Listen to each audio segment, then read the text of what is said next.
अब आपको बताएंगे कुछ अपडेटेड नंबर्स के बारे में। मुइस, क्यों ना आप शुरू करें। बिल्कुल, तो नाज़रीन हम चलते हैं अपनी स्क्रीन की तरफ।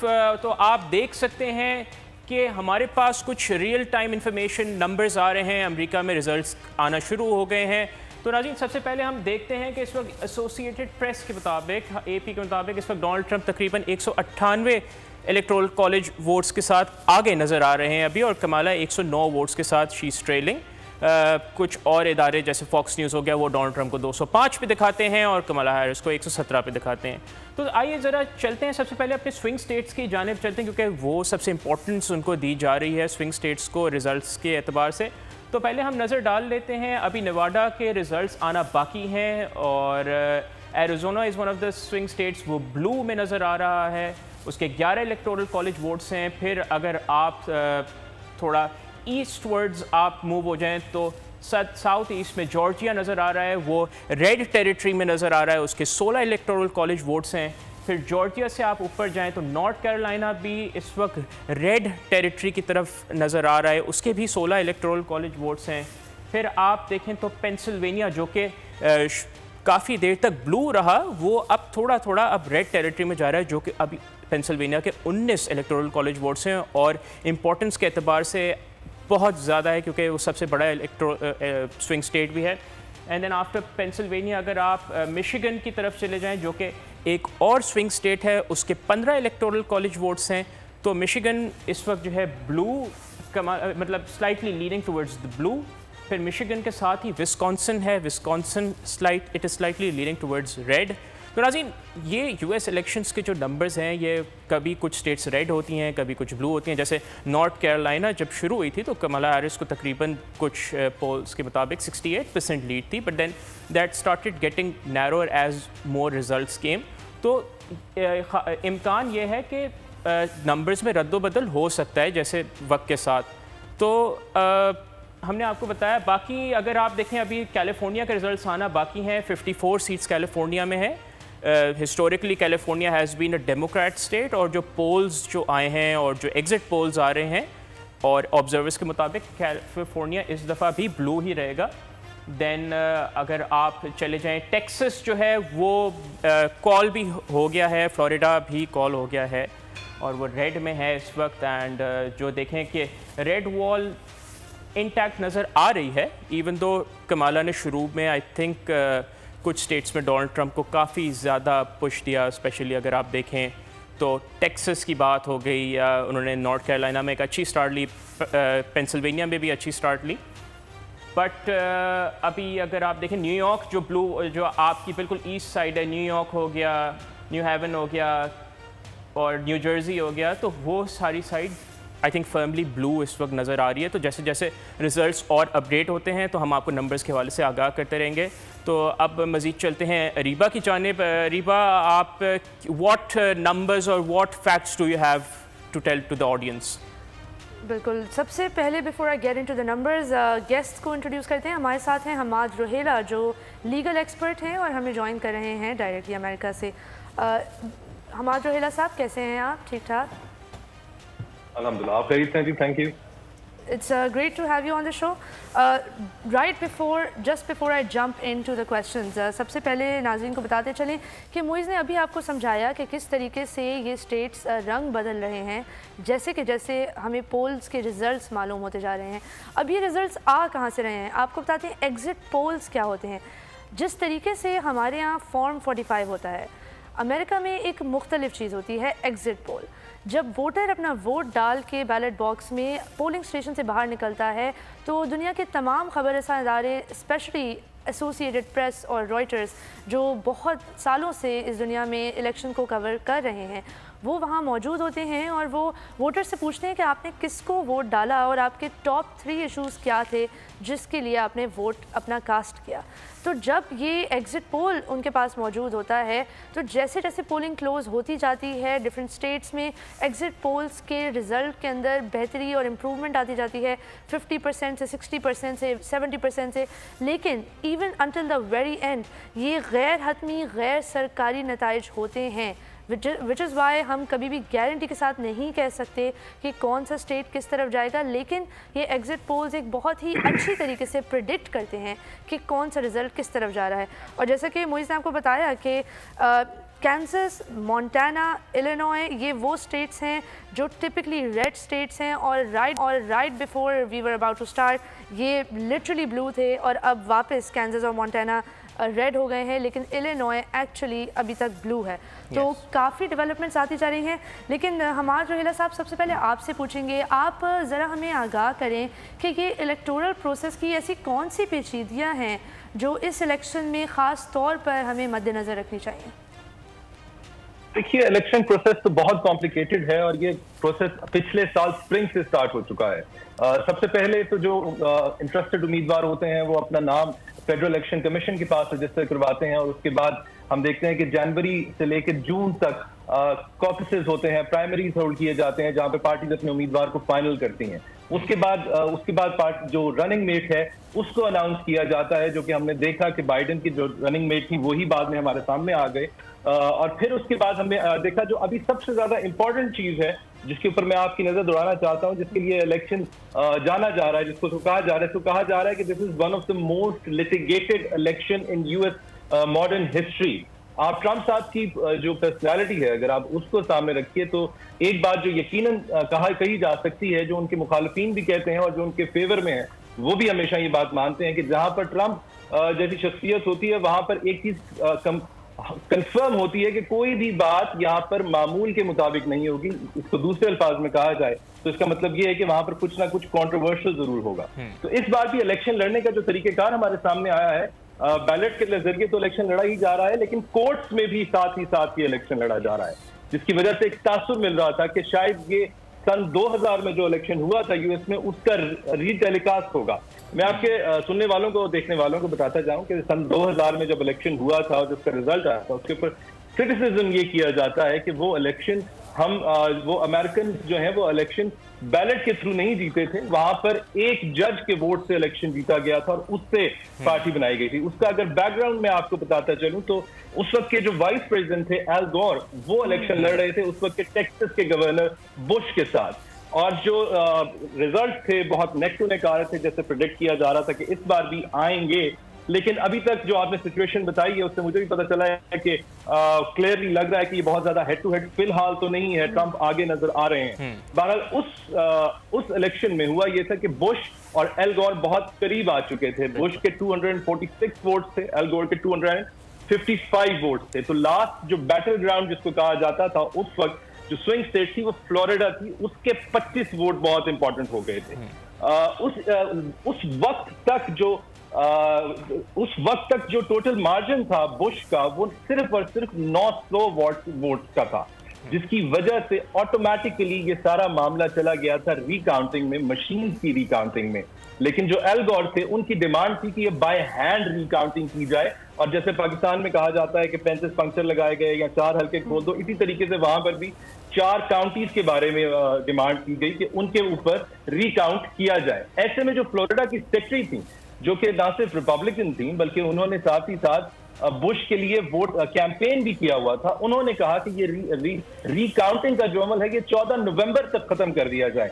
ये एक बहुत कॉम्प्लेक्स अमल था, बाय हैंड इसको काउंट करना इम्पॉसिबल था। एल गॉर की रिक्वायरमेंट थी, उनकी डिमांड थी कि इसकी टाइमलाइन बढ़ाई जाए, जिसकी वजह से ये मामला सुप्रीम कोर्ट में गया। सुप्रीम कोर्ट ने ये डेट एक्सटेंड कर दी थी 26 नवंबर तक, मगर हमने देखा कि 26 नवंबर तक भी ये मामला रिकाउंट कंप्लीट नहीं हुआ। 4 काउंटीज में से सिर्फ 2 काउंटीज अपना रिजल्ट जमा करवा पाई, एक तो कंक्लूड ही नहीं कर पाई और आखिरी ने अपना रिजल्ट चंद घंटे ताखीर से जमा कराया। और उसके बाद भी उन 2 काउंटीज का जो रिजल्ट सामने आया था उसमें जो मार्जिन था वो मजीद कम हो गया था, 500 वोट्स पर आ गया था, जिसकी वजह से लार्जर रिकाउंट ऑर्डर किया गया। और उस लार्जर रिकाउंट में यह देखा गया कि सिर्फ एक काउंटी से ही 29,000 वोट्स को डिस्क्वालीफाई किया गया, डिसरिगार्ड किया गया, जिसमें उस वक्त की सुप्रीम कोर्ट, जो कि लार्जली आज की तरह उस वक्त भी रिपब्लिकन कोर्ट थी, उसने इंटरफेयर किया और उन्होंने कहा कि ये रिकाउंटिंग आप इस तरीके से नहीं कर सकते। आप तमाम वोट्स को रिकाउंट कीजिए, और अगर ऐसा नहीं करते, चुने हुए वोटों को रिकाउंट करते हैं, चंद वोटों को रिकाउंट करते हैं, तो ये 14th अमेंडमेंट के अगेंस्ट है। लिहाजा कंसीड करना पड़ा एल गोर को और रिपब्लिकन की हुकूमत बन गई। इस वक्त भी ट्रंप को देखा जाए, उनकी जो बयान आते रहे हैं, जो उनका पिछला माजी रहा है, उसको देखा जाए तो ये तासुर लिया जा रहा था कि इस बार भी ऐसा ही हो सकता है। और नजर भी आ रहा था क्लियरली, ट्रंप का प्लान भी था, जैसा मैंने आपको बताया कि ये one of the most litigated elections of US history है। इसमें जो ऑस्ट एवरेज सामने आ रही थी अक्टूबर के बाद से, वो 1 लॉ सूट पर डे की सामने आ रही थी। 150 से ज्यादा केसेस इस वक्त कोर्ट में इसके बारे में सुने जा रहे हैं। मगर मैं आपको बताता चलूं तो जो 7 स्विंग स्टेट्स में जो 3 स्विंग स्टेट्स थी, उसके ऊपर ही बहुत ज्यादा फोकस रखा गया है। मिशिगन की स्टेट में That was a very Bush के इलेक्शन के बाद की, क्योंकि हमने देखा है कि अभी तक सो फार ये काफ़ी रेलेवेंट इलेक्शन रहा है और कई मुबसरीन ने इसके बारे में बार बार बात की है। Will come back to you, लेकिन उससे पहले डिस्कस करते हैं नाज़रीन के कुछ ऐसे स्टेट्स हैं जिनका बिल्कुल भी तसव्वुर नहीं किया जा रहा था कि वो इस तरीके से टर्न आउट होंगे, लेकिन फिर भी वो टर्न आउट हो रहे हैं। और जैसा कि हमने आपको पहले भी बताया कि आयोवा का एक बहुत ही कंसर्निंग पोल सामने आया था बिल्कुल इलेक्शन से 2 दिन पहले, और उसमें यही नज़र आ रहा था कि आयोवा जो वैसे एक रेड स्टेट कहा जाता है, रिपब्लिकन स्टेट कहा जाता है, वो कमाला की तरफ जा रहा है। और अभी हम देख रहे हैं कि कोलोराडो जो खुद एक रेड स्टेट है, वो भी कमाला की तरफ जा रहा है। लेकिन एट द सेम टाइम हम ये भी देख रहे हैं कि डोनाल्ड ट्रंप और कमाला इस वक्त एक बहुत ही गहरी कशमकश में मगन है जो ब्लू वॉल की तरफ चल रही है। तो मुइज़, आप हमें थोड़ा इसके बारे में बताएं कि व्हाट डू यू थिंक कि where are these swing states going? देखें, अभी तो एक ट्रेंड नज़र आ रहा है, जैसे स्विंग स्टेट्स, मतलब अगर आप देख लें नॉर्थ कैरोलिना का, अगर आप जॉर्जिया का देख लें, तो वो रेड टेरिटरी में, जैसे मैंने नाज़रीन को शुरू में भी बताया, वो जाती हुई नज़र आ रही है। नेवाडा के अभी रिजल्ट्स अभी आना बाकी हैं, तो we'll wait for it. Pennsylvania blue था, फिर रेड हो गया, but actually the margins are very slim right now. तो अभी जो है ना, कुछ कहना कबल अज़ वक्त है कि कहाँ जा सकते हैं, but let's wait and see what happens with time, क्योंकि अमरीकी इंतखाब में काउंटिंग में भी पूरा वक्त लग जाता है। But I think north Carolina और जॉर्जिया जिस तरफ चले गए हैं वो उधर ही रहेंगे। पेंसिल्वेनिया का भी इट्स अर्ली टू प्रेडिक्ट, बाकी let's see what happens. Hammad Rohilla sahab, मैं आपसे एक सवाल करना चाहूँगा। आपने पूरा एक बड़ा जामे तज्जिया दिया अमेरिका के जो अपने मामलात हैं उस हवाले से, तो आप अमेरिका के मामलात को भी बहुत अच्छी तरह से जानते हैं और पाकिस्तान को भी आप बहुत अच्छी तरह आप देखते हैं। तो अभी तक तो जो पाकिस्तान के अमरीकी इंतखाबात के तनाजुर में जो पाकिस्तान में जो एक डिस्कोर्स है, वो सारा एक ही तरफ शिफ्ट हुआ है कि जी इसके सियासी असरात क्या होंगे। बट बियॉन्ड पॉलिटिकल लाइंस अगर हम पाकिस्तान को रखें एज अ कंट्री, तो क्या दोनों में से पाकिस्तान के लिए कौन बेहतर हो सकता है प्रेसिडेंट आपके मुताबिक? मेरे ख्याल से पाकिस्तान से पहले, अगर आपकी इजाजत हो, तो मैं जरा मुसलमानों के ऊपर बात करूंगा कि मुसलमानों के लिए ओवरऑल कौन बेहतर हो सकता है। जो गाजा की सिचुएशन थी, जो गाजा की सिचुएशन है, वहां पर जो मुसलमानों का हाल है, वही कहा जा रहा है, पहले भी कहा जा रहा था कि ये एक बहुत बड़ा ह्यूज ब्लाइंड स्पॉट होगा डेमोक्रेट्स के लिए, जो उसको ये इलेक्शन कॉस्ट भी कर सकता है। नजर आ रहा है कि शायद यही एक बहुत बड़ा इशू था जिसकी वजह से शायद वो पीछे रह गए हैं। जो आपका सवाल पाकिस्तान के मामले में है, मेरे ख्याल में पाकिस्तान हो या मुसलमान हो, दोनों के लिए कोई बहुत ज्यादा बड़ी तब्दीली नहीं आएगी और कोई बहुत ज्यादा फेवरेबल, मेरे ख्याल से बहुत ज्यादा फेवरेबल इफेक्ट या रिजल्ट नहीं आएगा, खास कोई भी जीते। चाइनीज जो एनालिसिस करने वाले थे, उन्होंने अपने बारे में कहा है कि चाइना ट्रंप को और हैरिस को ऐसे देखता है कि these are 2 bowls of poison, जिनमें से कोई भी एक पिएंगे तो वो जहर का ही प्याला होगा। मेरे नजदीक मुसलमान भी, पाकिस्तान भी इस वक्त इस between a rock and a hard place. हमारे लिए भी कोई बहुत ज्यादा मुख्तलिफ चीज नहीं आएगी सामने।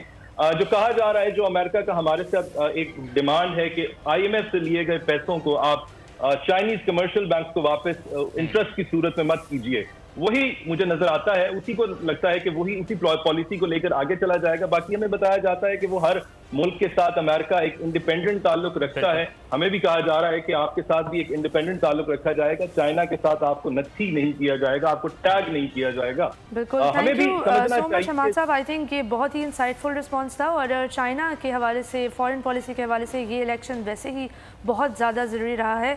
अब बात करते हैं कि कौन से स्विंग स्टेट्स हैं और वहाँ क्या सूरत हाल है कि जिसकी वजह से जो तवक्कात हैं वो इस वक्त हैं। सबसे पहले बात करेंगे एरिज़ोना के बारे में। नाउ एरिज़ोना में एक बहुत सिग्निफिकेंट लैटिनो पॉपुलेशन भी मौजूद है और ये वो लैटिनो पॉपुलेशन है जिनको हमने देखा है रिसेंटली डोनाल्ड ट्रंप की तरफ इंक्लाइन होते हुए, और इसके कई पोल्स हैं, इसमें कई ज़्यादा रिप्रेजेंटेशन है उन लाटिनो कम्युनिटीज़ की जो फाइनली अब डोनाल्ड ट्रंप की रैलीज़ में भी पार्टिसिपेट कर रहे हैं, रिपब्लिकन पार्टी की इन जनरल एक्टिविटीज़ में भी वो शामिल होते हैं। उसके अलावा हम ये भी बताते चलें कि लास्ट इलेक्शन साइकिल में 2020 में एरिज़ोना बाइडन ने बहुत ही कम मार्जिन से जीता था, सिर्फ 0.4% की मार्जिन से, जिसका मतलब है कि एरिज़ोना इस वक्त ट्रूली एक स्विंग स्टेट है। लेकिन एरिज़ोना स्विंग स्टेट बना भी 2020 में ही था। 2016 तक 2000 से 2016 तक तमाम इलेक्शंस में एरिज़ोना के लोगों ने डोनाल्ड ट्रंप और रिपब्लिकन पार्टी को वोट किया था। लेकिन 2020 में जब उन्होंने बाइडन को अपनाया और उसको एक मौका दिया, तो अब हम देखते हैं कि शायद वो ये मौका जो है वो वापस लेना चाहते हैं। वो सेम मौका कमाला को नहीं एक्सटेंड करना चाहते हैं क्योंकि वो भी वाइस प्रेसिडेंट थी इसी गवर्नमेंट में, और जो एरिज़ोना के लोगों के जो है कंसर्न्स हैं वो बहुत सिमिलर हैं। यहाँ आपको बताते चलें कि फीनिक्स मैरिकोपा काउंटी में जो मौजूद है, मैरिकोपा काउंटी बहुत ज़्यादा सिग्निफिकेंट है, सबसे बड़ा इम्पॉर्टेंट रोल इसी काउंटी का है, और ये वही काउंटी है जिसकी को जीतने की वजह से बाइडन को इवेंचुअली स्टेट में 0.4% की मार्जिन मिली थी। एरिज़ोना 10 मिनट पहले ब्लू था और अब रेड है।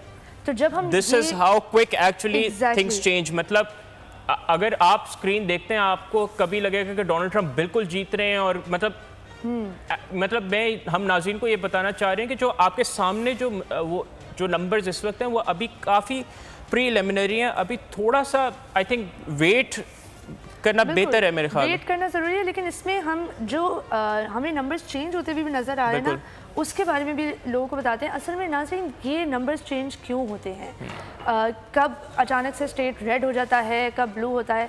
जो अर्ली पोलिंग होती है, अर्ली वोटिंग होती है, वो तमाम बैलेट्स हर स्टेट में मुख्तलिफ औकात में काउंट किए जाते हैं।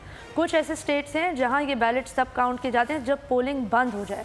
कुछ ऐसे स्टेट्स हैं कि जैसे ही वो बैलेट्स आना शुरू हो जाते हैं, काउंटिंग शुरू हो जाती है, और जब इलेक्शन डे होता है, इन पर्सन वोटिंग होती है, तो उसकी काउंटिंग उसी प्रीवियस काउंटिंग से कंटिन्यू होती है।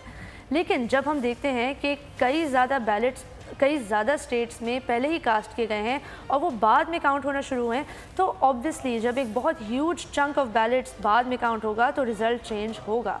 और हमने ये भी देखा है कि अर्ली वोटिंग में डेमोक्रेट्स ज़्यादातर वोट करते हैं। बिल्कुल। अच्छा रिबा, हम आपसे भी राय रहते रहेंगे। हमारे साथ हमाद रोहिला साहब भी मौजूद हैं। सब्सक्राइब करें और बेल दबाएं ताकि कोई खबर रह न जाए।